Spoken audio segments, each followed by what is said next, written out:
تمہارا زرد اور مرجھایا ہوا چہرہ اس بات کا گواہ ہے کہ تم نے زندگی سے مات کھائی ہے۔ میں بستر پر لیٹا تھا جب میرے کانوں سے کوئی نزاکت سی نسوانی آواز ٹکرائی۔ میں نے گردن گھما کر بولنے والے کا چہرہ دیکھنا چاہا تو اس نے مجھے ایسا کرنے سے روک دیا۔ تمام ہتھیار ہونے کے باوجود تم بری طرح شکست پا ہو گئے ہو۔ وہی آواز میری سماعت میں پڑی تو میں نے گہرا سانس لیتے ماحول کی افسردگی کو کم کرنے کی کوشش کی، مگر یہ افسردگی کہاں کم ہونی تھی۔ مجھے افسوس ہے کہ تمہارا مقدر ہسپتال کی ان دیواروں پر نقش ہو چکا ہے اور تم اپنی آخری سانس تک ان ڈرپس میں جکڑے رہو گے۔ وہ لڑکی اب میرا ہاتھ پکڑ کر نم آنکھوں سے بولی، جبکہ میں اس کا لمس پاتے ہی پلکیں چپکنا بھول گیا تھا۔ اس کی موجودگی کے احساس نے ہسپتال کے بے رونق ماحول کو یکدم پرنور بنا دیا تھا۔ میرے ہاتھ کی لرش مجھے حیرانی میں مبتلا کر رہی تھی، مگر میں اس کا معصوم چہرہ دیکھتا رہا۔ آخر میں نے اسے کب اور کہاں دیکھا تھا اور اس کا لمس اس قدر آشنا کیوں محسوس ہو رہا تھا؟ میں اپنی کم ہوتی دھڑکنوں کے باوجود اس کے بارے میں سوچنے لگا۔ تم کون ہو؟ جب یادداشت کے پردے بند پڑے رہے تو میں نے اپنی لرزتی ہوئی آواز میں پوچھا۔ وہ میرے سوال پر حیران ہوئی، پھر میرا ہاتھ چھوڑتے مجھ سے دور ہٹ گئی۔ تم نے مجھے نہیں پہچانا؟ اس کے لہجے میں جہاں بھر کی تکن در آئی تھی۔ میں اس کی آنکھوں میں اٹھنے والے درد کو دیکھتے ہی اپنی تمام تکلیف بھول گیا۔ اس کا لب و لہجہ اجنبی نہ تھا، مگر نہ جانے کینسر جیسی جان لیوا بیماری کے زیر اثر میں چیزوں اور لوگوں کو کیوں بھولنے لگا تھا۔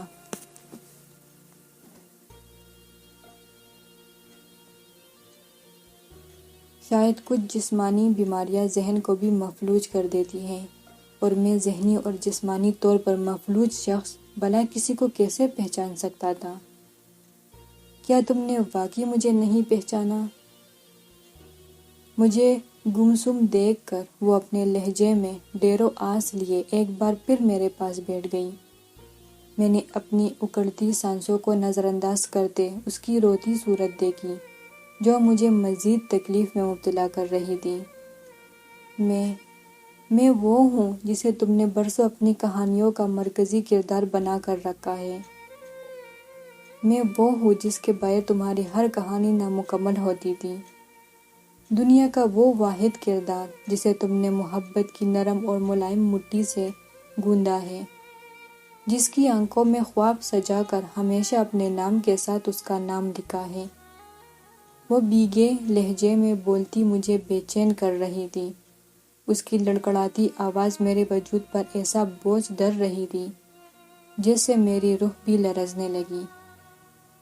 تم کون؟ پوچھتے ہوئے میں نے درد کو کم کرنے کی ناکام کوشش کی تو اس نے اپنا ہاتھ میرے دل کے مقام پر رکھ لیا۔ میں وہ ہوں جس سے تمہارا ہر قاری ملاقات کرنا چاہتا ہے، وہ لڑکی جو تمہاری روح میں بستی ہے، وہ جسے پوری دنیا خوش نصیب کہتی ہے۔ لیکن میں کتنی بد نصیب ہوں نا، جو تمہیں یوں مرتا دیکھ کر بھی تمہاری خاطر کچھ نہیں کر سکتی۔ یہ کہہ کر وہ پھوٹ پھوٹ کر رو دی، جبکہ میری بے ترتیب دھڑکنیں کسی بھی پل رکنے کے قریب تھیں۔